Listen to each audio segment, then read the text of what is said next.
Well, hello, friends. Welcome to Figure It Out podcast, where we are on the winding river of life, where the water you were in yesterday is not the same water you're in today. And today we have a lovely guest. Please correct me if I say your name wrong. Tara Colston. Is that correct? Tara Colston. Tara Colston. My apologies. So, a little bit about Tara. Tara Colston is a Philadelphia native currently residing in Delaware. Tara started her journey in the financial industry in 2015 as a personal banker with Citizens Bank. She grew in her role to become a small business banker. She later joined Bank of America and Merrill Lynch in 2019 as a financial advisor. She's also obtained her Six Sigma Green Belt and Lean certification by way of Villanova University, allowing her to specialize in helping scale small businesses. Now running her independent financial planning practice with Northwestern Mutual Services, clients across the country, Tara is extremely passionate about assisting families and small businesses to create financial freedom for themselves. She is especially passionate about helping families in underprivileged neighborhoods, much like where she grew up, to understand financial literacy and learn the pillars of wealth building. Speaking at national investment conferences such as Brown Girls Do Invest, being a featured guest on multiple podcasts, and volunteering with countless youth nonprofit organizations, she believes financial freedom is attainable for all through knowledge. And I could not agree more. So, welcome, Miss Tara. Thank you. Thank you. I'm glad to be on it. I'm excited. I can't wait to listen to other casts, future episodes, Oh, for sure. and hopefully this is going to be just the beginning for you guys. Oh, for sure. We plan to keep this going. We're rocking till the wheels fall off. No stopping ever. Right, Andrew? Will's not falling off. Once we get the momentum going, once the ball's in motion, it don't stop till it hits something it can't beat. But Yeah, that's we right. should be good. Well, we thank you for coming on the show, and we want to definitely dive into this financial literacy. So, what got you into your first job at Citizens Bank? Like, was that something you wanted to do, or was it just a job like most of us get? So it started out as just a job. I Okay. just needed to be able to pay the bills. I needed to get by. I knew I was, I felt confident that I was articulate enough, that I'm a quick enough learner that I could adapt and adjust and start learning about this thing called finance. So I applied for the job. I had a strong customer service base and I got the job. And I quickly learned how much I did not know about finance Okay. and finances and how money truly works and that it's a tool, and it does what you tell it to do, and all the different ways and various ways in which you can tell it what to do. And it kind of blew my mind, and I was intrigued. And from there, it kind of sparked a fire. And here I am now, years later. That's wonderful. Excuse me. So, what is something that you learned that you didn't know that we probably don't even know ourselves today about money? So I would circle back to it's a tool. Okay. Either you are strategic about making your money work for you, or you will forever be playing catch up working for it.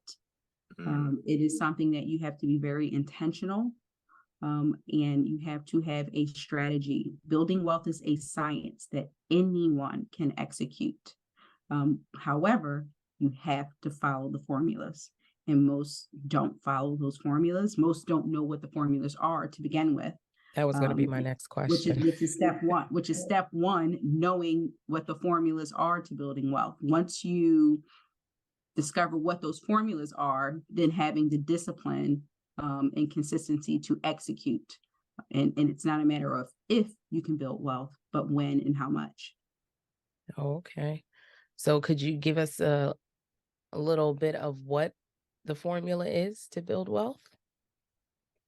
So it starts with a little bit of psychology, so a little bit of mental health. A lot Okay. of our spending habits, a lot of our relationship with money has a lot to do with our environment, how we were raised, examples that we had set from generations prior to us, family, aunts, uncles, parents, grandparents. What did we see them do with money? How did we see them interact with money? What was their relationship? Oftentimes, removing your emotional attachment to money. And that's something that stems back into just Black culture, specifically me taking passion and wanting to help communities with Black and brown people who look like me. In Black culture, we have an emotional attachment to money because we've been deprived of it for so many generations that when we get a dollar, spending that dollar, it's a lot that goes behind what we have to have a feeling attached to when we spend money. However, when you get into rooms where wealth is vast and there's an abundance mindset, there's no emotional attachment to a dollar. It's a tool, and you do what it's supposed. You tell it what to do, and that's what it does. You're not worried about whether it's going to come back because you've mapped out a strategy that's going to guarantee that it's going to come back. So you are able to be more logical in your approach and strategies as to how you set up your finances, your paycheck as it's coming in, you being strategic in how it's going out. You're not worrying about whether or not you want to get a return because you made sure that you did your due diligence to guarantee that that return is coming back to you. So us learning to remove our emotional attachment to money would first be one of the foundational building blocks that we have to. So why do I spend money? When do I spend money? When I spend money, how am I feeling? Am I spending money when I get depressed or I'm stressed? Is it after a breakup? Like all of these things that we don't think about. Sometimes how we stress eat. Sometimes like when we're going through it, we stress spend. Amazon spending in bed. Oh man. Exactly. Like you have to learn like in these, and that's why I say it starts with psychology of money, because you have to assess these different habits that you have with your relationship with money. Do I spend money when after a breakup? Is it like, new me, like, and I'm just going to go out, go shopping, take the vacation, or do I take a moment, assess the relationship, and then do I strategize a plan? Am I intentional about my actions leading up after that? If the kids are stressing me out, do I just say, you know what, I'm just going to go to the mall, or I'm going to go out to eat with the girl? Like retail therapy. Retail therapy is that what they call it, retail therapy. It is a real thing. However, retail therapy is one of the number one things that is killing most people's budget. Oh, for sure. Because we're not being intentional about what we tell our dollars to do. And we're using it as an emotional crutch as opposed to a tool, which is what it's designed to be used as. So Tara, sure, go ahead. I was real quick. So I know like you work with a lot of people. So like, how would you say like the percentage wise of them that actually know what a budget is and how many people of them actually have a actual budget? So I break my client base up into thirds. So I would say a third of my clients, they don't have much financial literacy, usually don't have a budget. They're looking for help to establish a budget. Then I would say another third of my clients, typically they have a budget, but they just need to kind of do some fine tuning. Like, hey, I do have a financial plan. I do have a budget. I do have some investments in place. It may be something just as simple as I've been contributing to my 401k at my job, and my job offers insurance. And that's just their basic financial plan. I try to map out paying all of my expenses first, and then we kind of just play it by ear with the rest. That's at least a starting point. And typically a third of my clients fall into that bucket. And then I have another third of my clients, which I call my rock star clients. And this is where I want to get those other 2/3 too, where they are on it. They absolutely understand that money is a tool, and they are extremely intentional about where they put their dollars. They have a budget. They have it mapped down to percentages, as this is allocated toward this every month. They pay themselves first. That's also one of the things with getting into a budget, is understanding the importance of paying yourself first. But these clients, they're just looking to maximize their portfolio. They did their due diligence. They did the grunt work. They've invested in themselves and some financial literacy and education, whether it be podcasts, books, sitting down with a financial planner. And now they're looking to kick things up a notch and switch gears and really maximize their portfolio. And that's ideally where, of course, I want to have all of my clients be. Nice. Right. And then my second question for you too is like about what I know the earlier you start, the better it is. But like, what's like Yes. a feasible age for like for example, like my daughter's 12, so when I give her like allowance, I'll be like, you're 12, so spend half and then save half. I mean, Mhm. it's a realistic goal for a Okay. 12-year-old, but I mean, when it's $20 or $30, it's easy to say. But when you have an actual check and like I can't put up like 20% or 30% because then I got extra bills. So like, so what age do you think that getting a budget or starting a financial plan like should be started? As soon as they are able to walk and talk. Ooh, Mhm. So like pre-K age, when they're old enough to go and interact, you literally can give your kid a piggy bank and give them $3. And one of those dollars without fail has to go in the piggy and bank. nice. One of those dollars you can take them to the store, they can go and get their snack, their candy. And then one of those dollars, well, what are we going to do with this third dollar? Are we going to like go to Five Below and buy some like a bracelet kit, and then you could make some bracelets and then maybe Mm, possibly give it to your yeah. friends because that's that you want to have it working for you. But the concept of teaching your children to allocate their money and be intentional with where they place it and to make sure that it's working for them, you can start that as early as pre-K, Nice. just with a Nice. couple of bucks that they Because got most people say from like, you know, like they wouldn't even say that age. They would be like, oh well, high school or first level of college. I think by the first level of college, I think it's too late by then. I mean, like you already got it's spending actually a habits. muscle memory. So it's a Yeah. muscle memory. So they don't necessarily know what it is that you're training them to do at 3, 4, 5, 6 years old, but it's a habit that's going to be developed like a muscle that once they are then developing the intellectual skill set to be able to process what mom or dad or aunt or uncle had us doing, Mhm. then it becomes like, okay, now we're starting to get a little older. Now we can understand the psychology behind what that muscle that we were developing. Because it's the same thing when they're walking. They just want to do it because they Mhm. see Mhm. everybody else doing it. It's just something they don't understand the value in walking just yet. Right. But they know if they want to get from A to B, I see everybody else They gotta taking do steps. So I something, need to right? take steps. I need to do what I see everybody else. So if you are setting that precedent early on for them to develop those financial muscles, once they're old enough to then start understanding the psychology behind it, it becomes effortless for them. Nice. I love that mind. I just love that mindset because basically, like, you're not really missing anything at that point because it's what you were accustomed to. Kind of like It's growing all up in you've ever known. Philadelphia. Yeah, like, I know, like growing up in Philadelphia, like a lot of people like saving is like I don't think that was like never a thought for a lot of people because like everybody's paycheck to paycheck or under budget or depending on somebody else to like make them extra ends meet or like they're always dollars short. So when it comes to like being dollars short, like saving is a phantom thought. Like, it's far fetched. Yeah, But right. if we do make that part of our fabric, like to actually save and actually do it, then actually we might have a better outcome. That's actually really good. Not Mhm. bad. And to the point of saving, I was just watching something on Instagram, Social Proof podcast. I think it's Shan's. He mentioned how years ago when he started his podcast and was still working a 9 to 5, he called it stealing from himself. He would put Mm-hmm. aside money in a bank account, but then have that money he put aside moving to another bank account to make more money for it. And he now, I think he said that was like in 2011. It's now 2023. He doesn't touch those accounts, and he never realized how much money his money was making for him.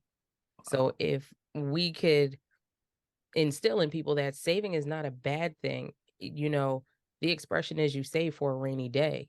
You never know what can happen down the line, and you always want to prepare yourself. So putting money aside is always the best practice. But again, like you said, it's something you learn, you grow up. If you don't see people doing it, you're not going to do it yourself. So we definitely need to push that out to the communities, that don't have that financial literacy that you spoke of. So now, speaking of financial literacy, for the adults, what do you think is missing for the adults in the financial literacy? Because outside of saving, I feel like investing is something that some people don't really know too much about, or they're scared because it's I gonna say what, major factors. I think people are scared because they hear about the yeah, stock market crashed, they right. lost all their But money or that's this or the that. thing. Yeah, Investing doesn't have to be into the stock markets, in my opinion. but I'll let Tara talk about that. Yes. So fear is absolutely the biggest barrier with adults. Their lack of knowledge as to how it works, and thinking that everything when it comes to investing is extremely volatile, and a huge gamble. They think of it like in that it's parallel to the casino, and it's not. So there Mm, are parts of investing that are where it is more volatile, it is more of a risk. Of course, in investing, it should always be a calculated, educated risk. You should never just blindly invest in anything in the stock market or any investments for that nature, because there are other investments outside of the stock market, right. to Tisha's point. Um, but you definitely want to do your due diligence, do your homework. And most people are overwhelmed because they don't know where to start. Mhm. Um, Hmm. I like to tell people start with something just as simple as Investopedia. Investopedia, free site. It's basically the encyclopedia for investing, and it just tells you definitions for all types of terminology or investment vehicles. For the stock market, it gives you definitions, it gives you origins, it gives you years in which different types of investments and or platforms were established, but it's just going to give you that knowledge base to kind of get familiar with the jargon that's used in the Okay. investing world, so it doesn't sound foreign to you when you start to sit in rooms where there are financial professionals or other seasoned investors. So just basic foundational knowledge. Investopedia is free 99. So Investopedia.com. I believe it's .com or .org. I'm not sure. But yeah, just start educating yourself. Take about 5 to 10 definitions a week, a month, whatever it is your comfort zone is. And just start educating yourself with terms, and dive deeper on those terms. Pull up a YouTube, get some more information on those definitions that you like. Okay, so I read this is what it is. Okay, so how is it applied? YouTube. How do I invest in Forex? Because Forex, one of the definitions you looked up. Hmm. Okay. How many different ways are there to invest in Forex? Like literally just simplify it as basic as possible, and then just compound on that knowledge.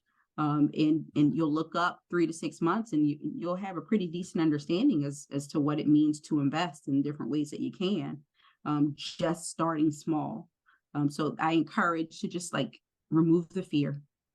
Just start with simple education, YouTube, Google, um, and Investopedia, and just talking to other friends and family that are in the financial professional realm, and just kind of getting feedback from different ones. Don't look at one's person's opinion or expertise as law. Right. You want to make sure that you give yourself a diverse um, menu of information, so to speak, so that you're pulling from different places, because different financial professionals have different levels of expertise. Someone may be well versed in equities, in private markets. Someone may be well versed in risk management and retirement sectors, things of that nature. So you want to make sure someone may be well versed in real estate.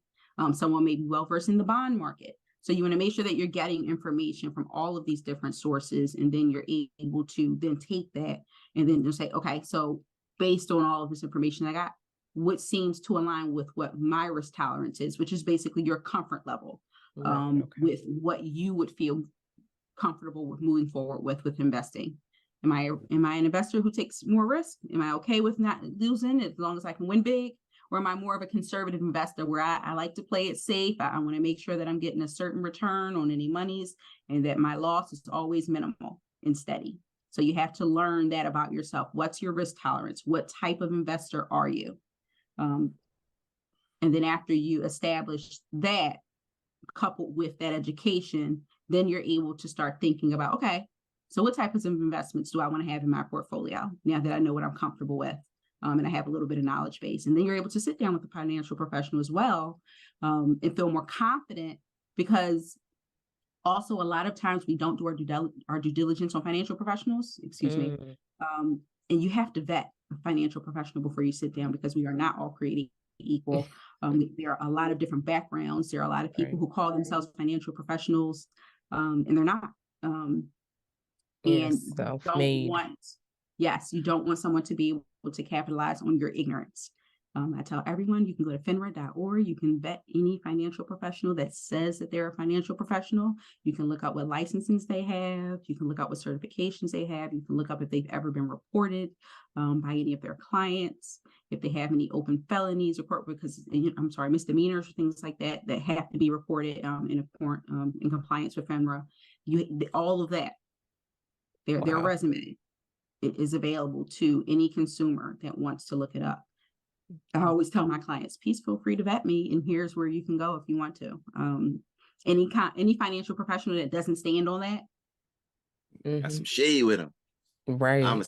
not a necessarily, not necessarily, no, because I don't absolutely want to respect all other financial, not necessarily. However, a more confident, more seasoned financial professional is going to say, check my resume. That's what I'm saying. Right. Because like by you saying that, like that gives me like transparency. Like you're being transparent. And Right. I feel Yes. as though like if somebody doesn't do that, then they're not transparent. Then it's like, all right, are you one of the people like, oh, high risk, high reward, or this is what you highlight? It's like it's just so much that goes into that. It's like, what's going on? Right. So, well, that was a lot of information, and definitely would have never thought to vet a financial advisor, because you just figure someone who's in the financial world, like they know what they're talking about. So you're Right. not going to really question them.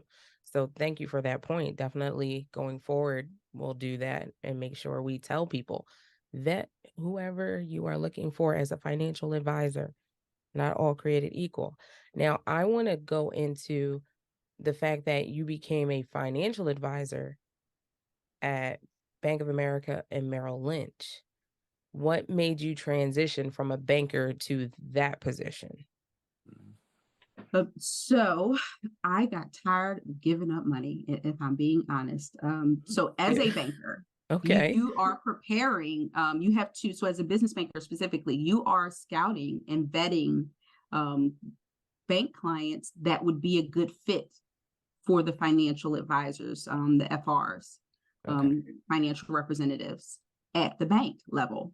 And it's kind of a passing of the baton, you're passing on the referrals, and then they Okay. take it, and they're building out a portfolio. And I often found myself so I'm just a lifelong learner. So I, even at the banker level, was educating myself on how financial advisory worked. Okay, I have to recommend that they get, benefits for their new small business.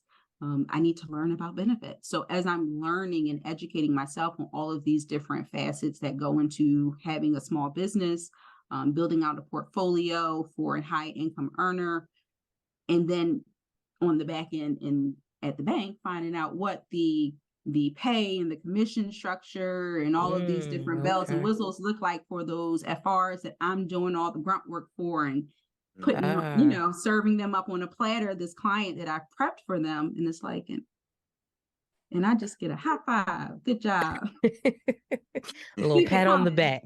And it was like, no, I think I need to be on the other side of that. I'm confident that I can do that job. Um, Okay.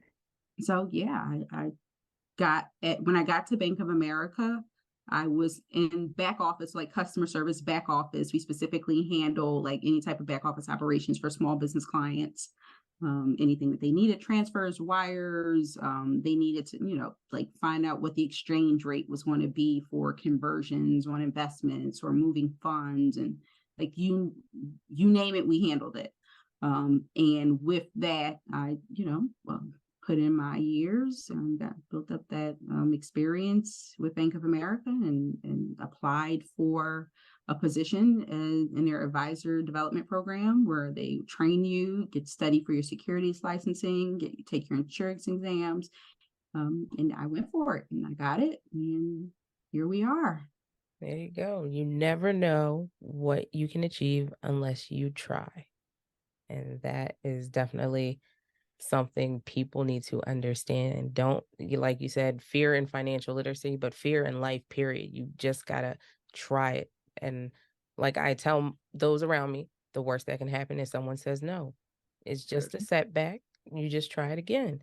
And I'm happy for you, because you're now in a position to help others with their financial literacy, with their financial planning, And definitely that education piece is crucial in the community that you service, I should say.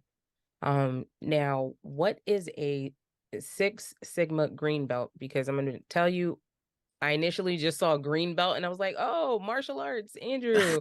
But I But could then I was tell it like, was like, Six Sigma, what is that? Okay. So I get excited. Anytime someone tells me they know what Six Sigma is, I'm like Oh, wanting to give you a hug, a high dang five, it. because not many people know what that is.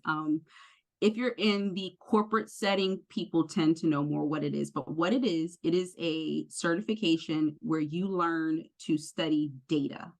Mm, So every business process you can possibly think of, every process in life can be broken down into numbers, data okay. that can be studied.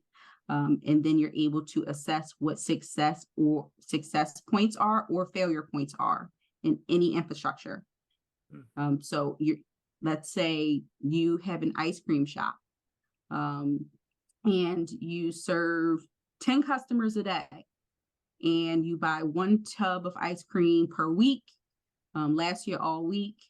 You're looking to scale the business, grow the business. You have one assistant that helps you part time, and you feel like I'm not making enough. What am I doing wrong? I'm consistently getting these 10 customers. I'm only spending money on just this one tub of ice cream. I have one assistant. You call up someone who does Six Sigma. What that person who does Six Sigma will do is we will look at your business from a data standpoint, from statistics, and we will say, okay, you're helping 10 customers per day. That's what, 7 days a week? That's 70 customers that you're helping. You have one tube of ice cream that you buy per week. What's the cost of that tube of ice cream? Okay, cool. So let's look at how much you have to pay the assistant. Okay, how many hours do you work? How many hours does the assistant work? And then we take all of these data of all of these little micro things that go into the operations of your business that makes it what it is. And we take the numbers, the data from the time to the money to the resources, Mm, to the man hour, like all of it. And then we are able to break that down, on a micro level to see what it's affecting on a macro level, and then how we're able to assess this is what works well. If it isn't broke, don't fix it. This is not working so well. We need to do away with these processes because it's hurting your bottom line. Or it's causing these pain points which are then going to steamroll into something much greater and potentially hurt the business and be a threat. So it helps too. If you are you guys familiar with a SWOT analysis? you said In squat? business, a SWOT analysis in business, it's SWOT. It's when you assess the strengths, weaknesses, Hmm. opportunities, and threats Yeah. within a business. So when doing a SWOT analysis, Six Sigma is basically a really in-depth SWOT analysis, Okay. but you're able to break it all down into data and statistics so that we can learn how we either need to quantify a process, or we need to downgrade, we need to make budget cuts. Your part-time employee may need to go because you're losing money there. You're actually able to be more efficient if you do the process. Like we would be able to take all of that makes your business what it is, and we can break it down and dissect it. And we're able to help you to see how you can grow and evolve as an operation and scale. Oh, okay. So basically, my understanding is correct. You boil things down to the micro level for a business. Yes, the micro level, correct. Okay.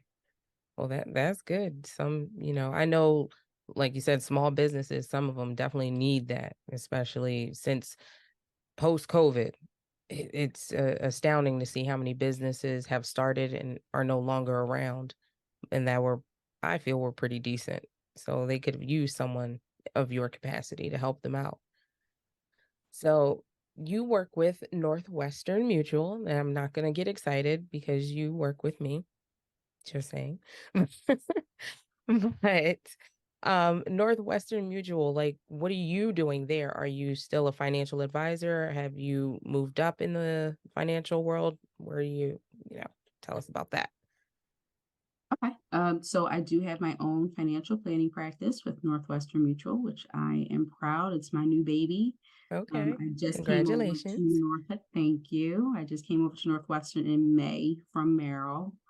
And I'm loving it. The culture, the support, the diversity and inclusion that we have with Northwestern as our hub is it's amazing, and I'm excited to grow my practice with Northwestern, and acquire more clients and do some great things and acquire amazing clients like yourself and Yes, thank you. be able to help as many people as possible. Definitely. And I have to say, so meeting you at that women's event, like Andrew, how I met Michael, I met Tara at the women's event as well. But I feel like again, right place, right time, because I was in a financial situation and coming in contact with you, you broke it down just like you did. And I think that's one of the things I like about you is you break it down so that someone can truly understand it. It's like layman's terms.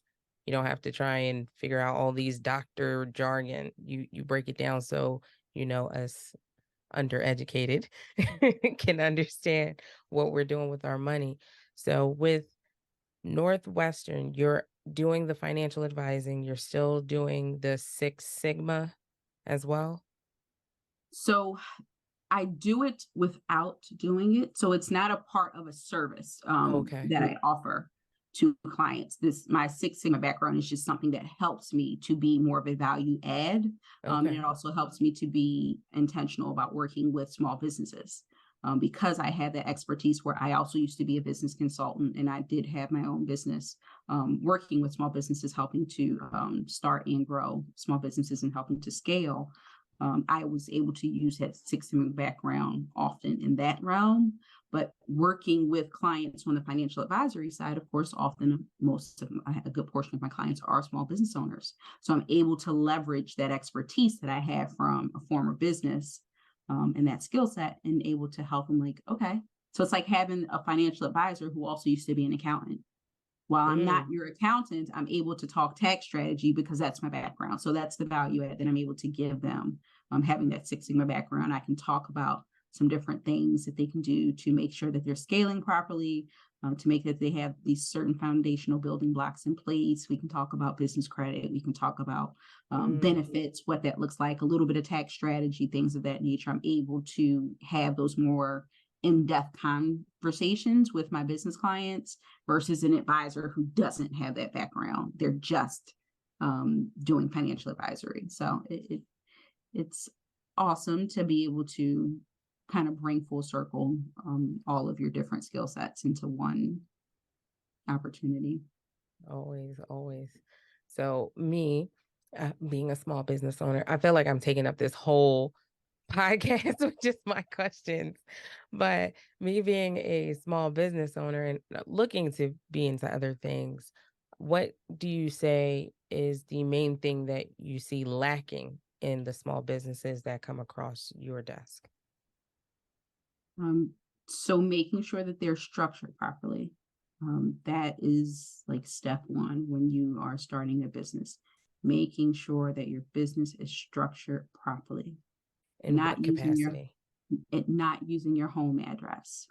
So that way Okay. you're able to set your business up to build business credit, making sure that you understand what business credit is and start educating yourself on business credit, making sure that you automate as much of the business as possible, because the more you automate the business, then that frees you up to focus on whatever it is your strengths are. With acquiring new clients, or whether it be speaking engagements, whether it be you meeting with clients, creating a product.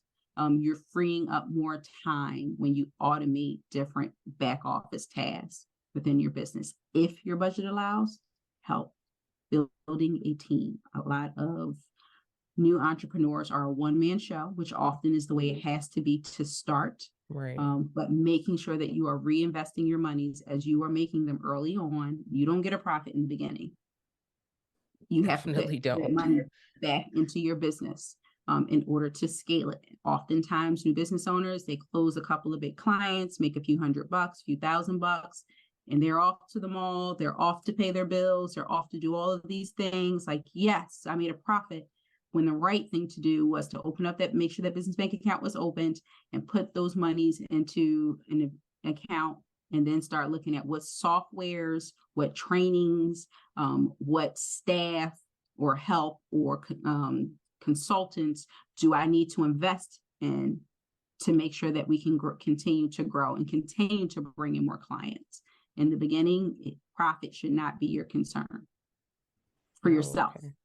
Right. Okay. Profit for you, of course, you want your business to be profitable. Profit for yourself should not be your concern. All of your money should be getting reinvested to the beginning, in the beginning. Good to know. I definitely know that hardship very well. But small businesses pretty much are kind of like, I feel, the backbone of the world. You kind of need them in order to move forward. But again, it's hard since COVID for small businesses to keep afloat with all of the interest rate rises and things like that, and the cost of living, and pay is not that high, but it is what it is. So, Andrew, do you have anything? I'm tired of like bothering No, her with you're questions. good. I just look. I'm trying to. I'm gonna be playing devil's advocate very soon. But I just want to know, like my thing is like when people legitimately have a skill and they genuinely love and want to help out. Like my thing is like do what you love to do for free, but then get paid for it. That's my philosophy for life. Yep. It works out really well. So for I know like you're good friends with the Mamacita Tish here, and you guys are like building a relationship there.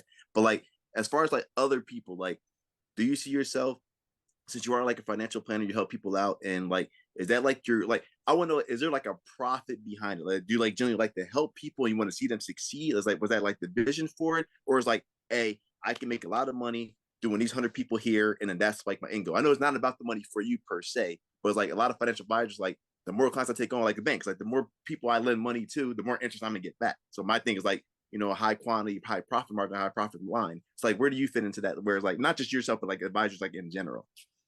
Okay. So for me personally, it's both.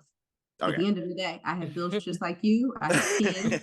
I like to drive nice cars. I like nice things. And absolutely, the bigger my book of business is, the better quality of life is for me. Okay. And I want to retire a multimillionaire, leaving my children a legacy that has not been done before Nice. in the history of our family's legacy. Mm. So absolutely, I want it to be profitable. However, this is my passion. And this is purpose-driven work for me, because I come from the heart of North Philadelphia. I know what it is to be poor. I know what it is to be around people who are poor. I know what it is to operate in survival versus to operate in abundance. And for me, the biggest barrier that stops people from being able to chase what it is their dreams or their goals are is financial instability. Mhm. Most people are living paycheck to paycheck, that they don't have the time to think about, what am I good at? Right. What am I talented at?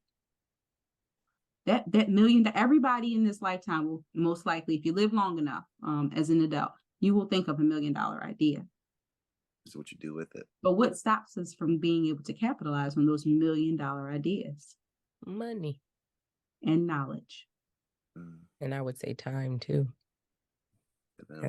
Yeah, I mean, touche. Another thing for you, since I'm on my devil's advocate cake here. So like now you want to be profitable, you want to retire multimillionaire. Definitely good dreams. But then like where do you put the value worth on yourself to where it's like, yes, you want to give back, but then like people is like, well, Miss Tara, I want your advice, I want this, but like I don't want to pay that. Like where do you draw the line to where people like they want to pay you, like what you're worth?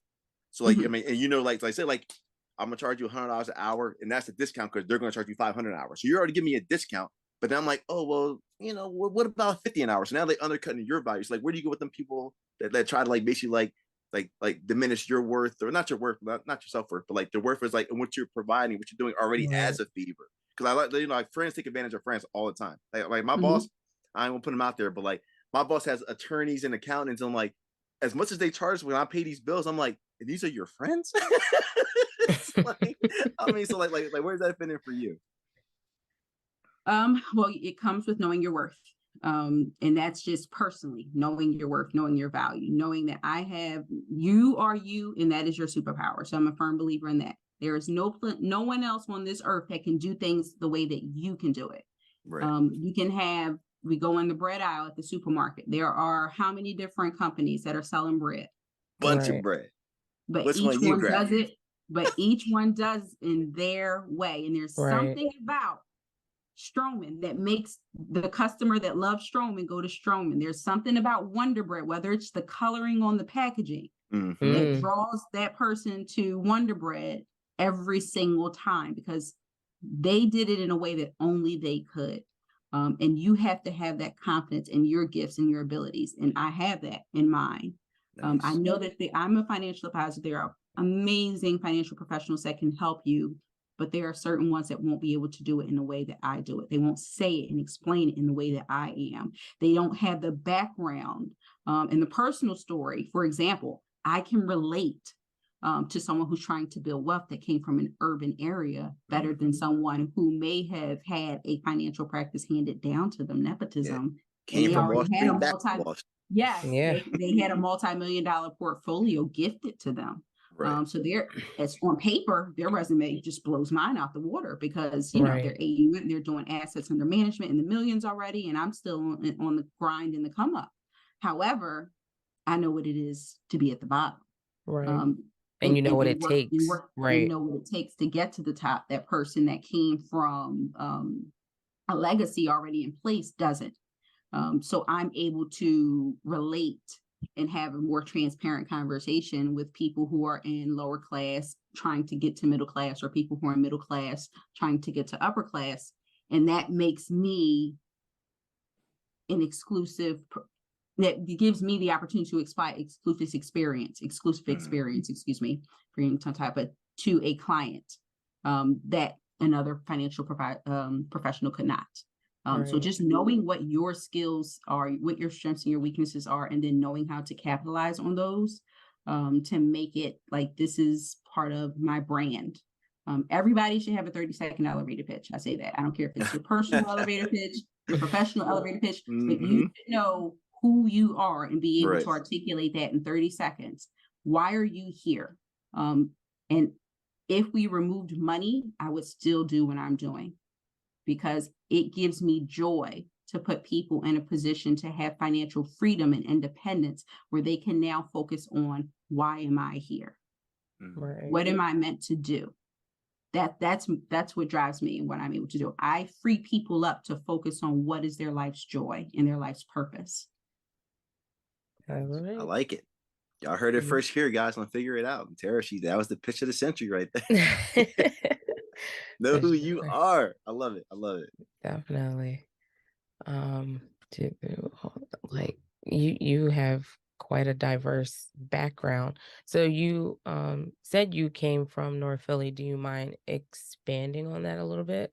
What part of North Philly did you And come North from? Philly, big. Yeah. Big. Sure.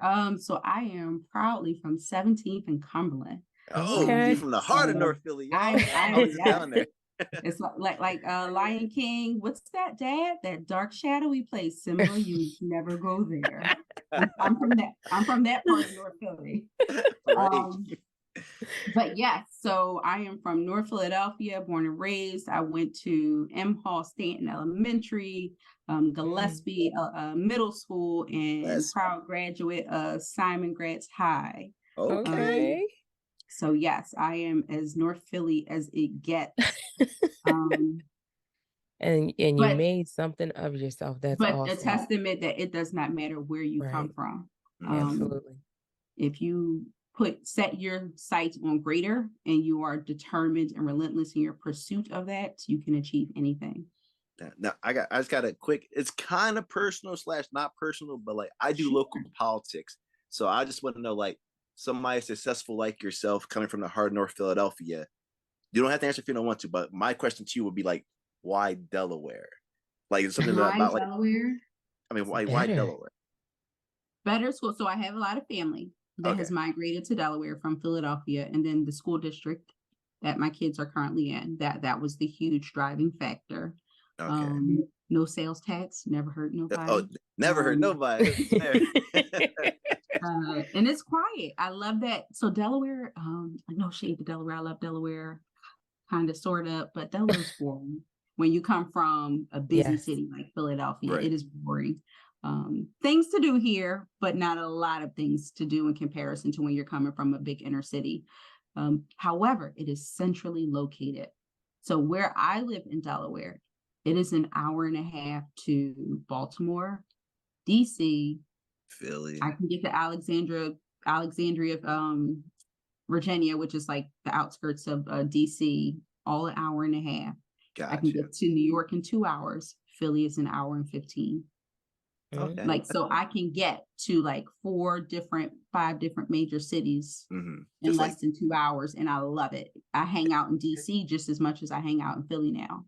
okay. Oh, No, okay. I always ask that because I always say like I don't say people like right, me and Tish talked about this, bro. Like we both went to Penn State, so it's like we just don't like when people come, like they go to college and then they don't come back. They take their talents like elsewhere, and then now you're elevating that community. You're paying taxes there, and that school district is way better when like we're trying to get Philly there. Like I know my cousins, like they live in where did I go? She lives in Odessa down there in Delaware, and then so like I went to her play, and like I'm thinking I'm in like a major art studio, and it's like it's a school. It was amazing. Like the money they put into the school is like a whole complex. So like the money's just different there. But I just don't like when people like I'm like, why don't leave the city, come back and help, and like let's all build each other It's up. hard You are though. helping. When you and I'm not sure if you're a parent or not, but when you become a parent, Yeah, that it's priority first. it's your child's safety and Yes. your child's development and welfare becomes your number one priority. Because prior to becoming a parent, I very much felt that way. Like, yeah, I'm Okay. going to, help build my community up. And it's not that you can't build your community. To be clear, I don't believe that everyone should just, like leave the hood and just like, but when you still are trying to prioritize your children's safety and their education and quality of life, then yes, you do. And once you work hard to be able to afford a certain lifestyle, then yes, you do want to acquire better. However, it doesn't mean that you just completely turn your back on where you come from and stop making sure that you pour money and efforts and time into building up that community so that it can one day be someplace that your children or your children's children don't have to move away from, because that's the goal. You don't want to sell grandmom's house or mom and dad's house. You want to keep it you want to refi and cash out and buy another property next door. You want to build the block up. You want to buy back the block.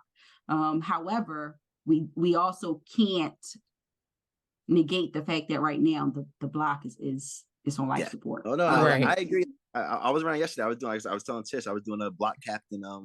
I was doing judging blocks. I was actually down. I was down 27th Street, and I met a couple. And like I said, like they grew up on 27th Street, and then they got willed grandma's houses. Then they both bought houses next to grandma, so they own like 6 houses on that one block, and like the rest in there. But like I said, but it's like they're making that part of the block. Like it's like even though it's like the hood, that one block is like a breath of fresh air in the hood. I just need people like to duplicate that more. I just want to stress that. Friends, I'm about to stress that to you guys out there that like. I understand you want to leave. I understand it's better to leave, but like, just please, like, just try to help Philadelphia. That's all. And I totally agree. So, for example, the house that I grew up in, my parents still own that. They're currently fixing it up and they're renting it out. They're never selling that. Like we told them we will disown them if they sell their house.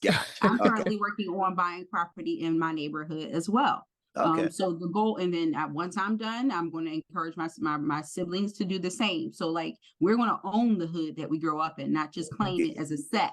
We're going to make sure that we have we have ownership. So that's very, very important. But when you got kids, your kids' safety has to be there. Like I couldn't sleep. I lived there, I want to say maybe to about 5-6 years ago. So I just recently moved from the hood, from North Philadelphia. But I have teenage boys now. So you don't want them in that environment. My kids are very active. They're, very much into their studies. I have good kids, but that doesn't stop them from getting mugged or so all these different variables. You just want that peace of mind sleeping at night. So that was ultimately the biggest reason from moving. But yeah, like I totally agree with you. We have to own our neighborhoods, not just rep them. And we have to not just move away from them and forget about them. We have to make sure that we're reinvesting our dollars. So I'm huge on making sure that while my services are available to everyone, I am colorblind when it comes to working with people. However, when I make money, I see color. There is nothing wrong with the Italians investing in Italian families and businesses and schools and organizations first. There's nothing wrong with Jewish people investing in Jewish organizations and Jewish businesses and Jewish professionals first. Asian community does it. Spanish communities does it. But when we do it, it's like we Wow. should be doing it. They're not doing anything wrong. The problem is we need to do it too. Right. Right. No, absolutely. Banding I get together is not our thing. Be intentional and strategic about reinvesting your dollars with people who look like you, because that Asian Chinese store that you got your food from, they are not doing a book bag drive come August and September. It's going to get school supplies to maybe 100 kids in the neighborhood. That mom and pop laundromat that's owned by Mr. and Mrs. Johnson that are from the same neighborhood, they are. So it's important that we make sure that we're pouring our monies back into each other, whether you live in the neighborhood or not. No, I Right. appreciate that. That's good. It's definitely good advice. I appreciate that. And to tie all of that in, that is a mindset thing as well. You know, there are some people that when they move out of Philadelphia, that's it. It's peace, deuces, you know, kick rocks with flip flops, whatever. And then you have some people who say, even though I moved out, I still want to help out. And that's what basically Tara is saying. Even though she's gone, she's still going to Giving back. invest where she came from. Try to I make it. still go to my neighborhood and I pull up and I sit on the block with neighbors that I grew up and people that I grew up with, and I sit and I pull up and I just chill. And I do it I want to say maybe like every other month or every 2 to 3 months, like at least quarterly. Yeah, because they're not going to forget me. I'm still what's the expression? I'm good in my hood. Right. I can walk in any corner store. I can shake hands. I can just pull up, beep a horn, and people, even if, as people are getting older and you got the younger generations coming up and they're maybe like, well, who is she?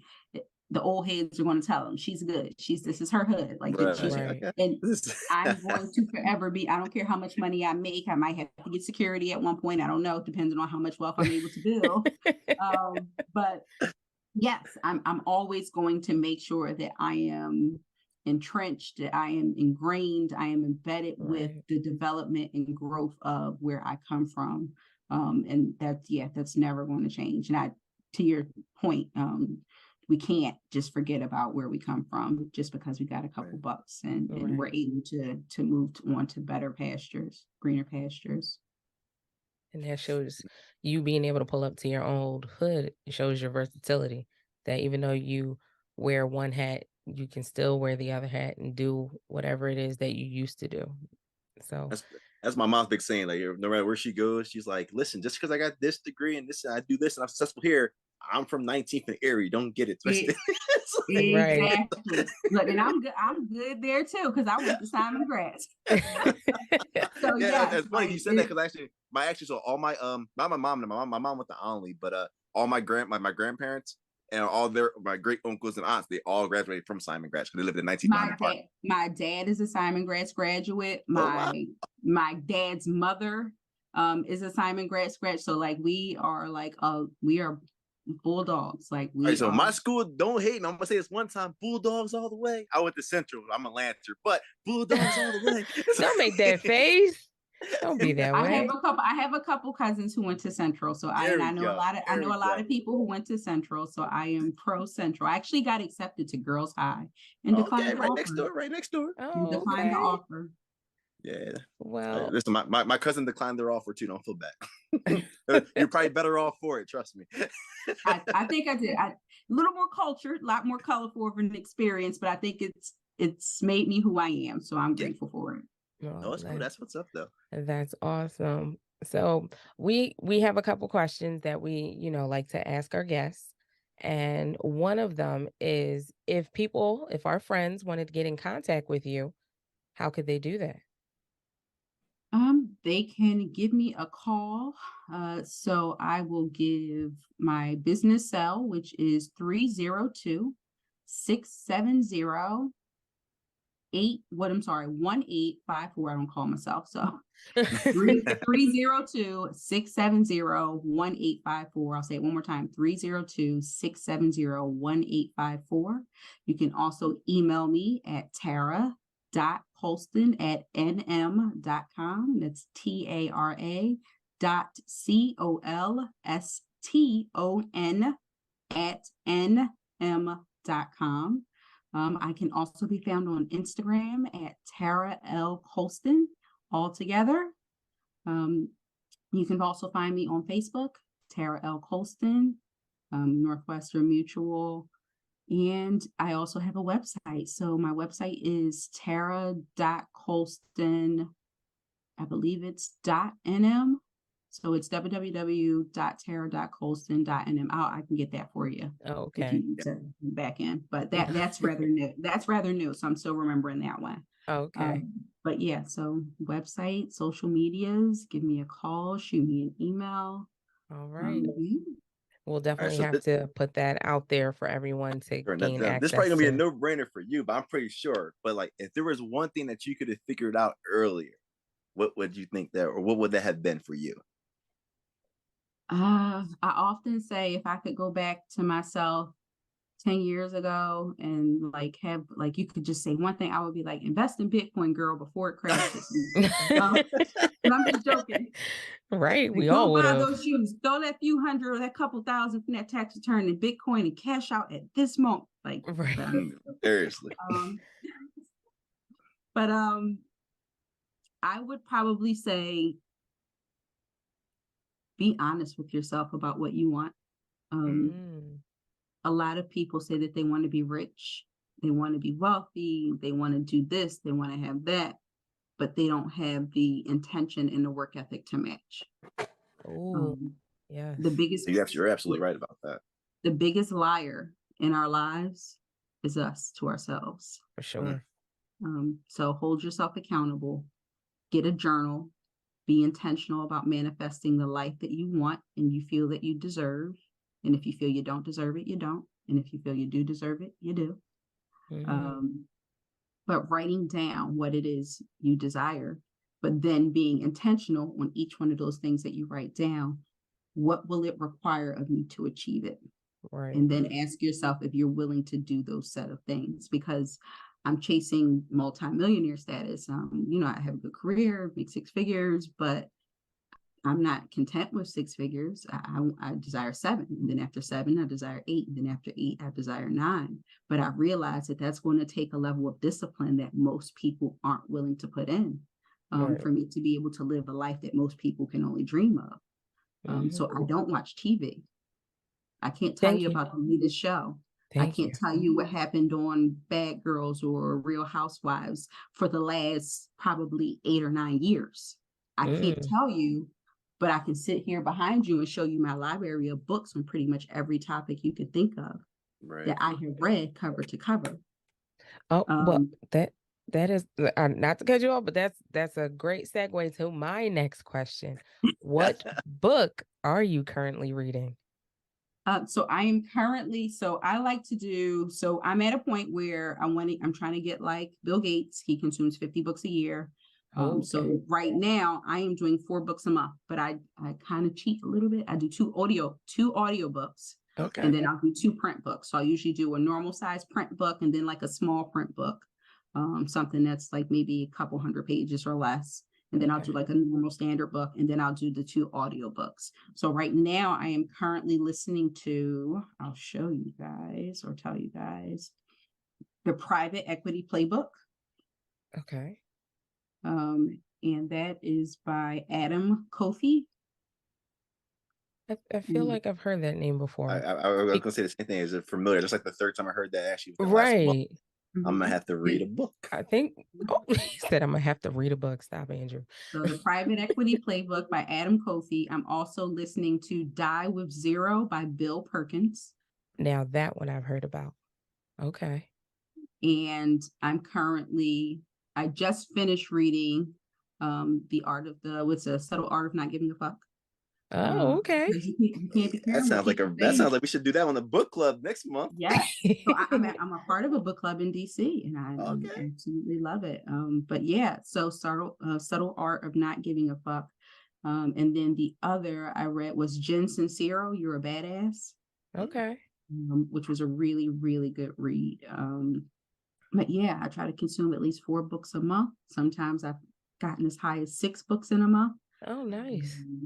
Sometimes I might only get in 2 or 3, but I consistently try to make sure that my consumption or knowledge is just like never. It's a muscle. You got to like always learning. Yes, And I that know is true. on this podcast here, like that's our big thing because we say like not enough people actually read. Like you said, like they can Yep. tell you what happened. Like my great grandma, she was one of them. She could tell you what happened in the Young and the Restless from 1969 up until the no offense, the day that she passed away. Like she knew the every episode, never missed one.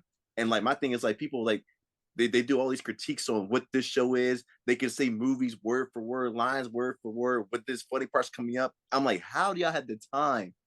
I mean, and And now to I know how tell some on people. myself a little bit, my brother is an actor and a writer in Hollywood. So like he like writes on some of these big shows that everybody is a part of. And Wow. unless it's like something that he did with his work, I'll watch it just be so I'm able to say like, hey, I caught up with what my I seen brother your did. I seen your But work. I had someone recently, they were talking about Insecure, and I was like, I can't. Nope. So I've heard. I have not seen one episode of Insecure.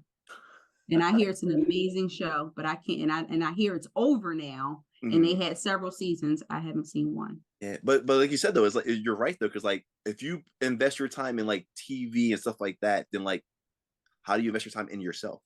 Like people Right. they'll watch 50 episodes, but then won't, like you said, sit down and why to do a balanced budget or invest in themselves where they're going to make more money or help their like that generational wealth.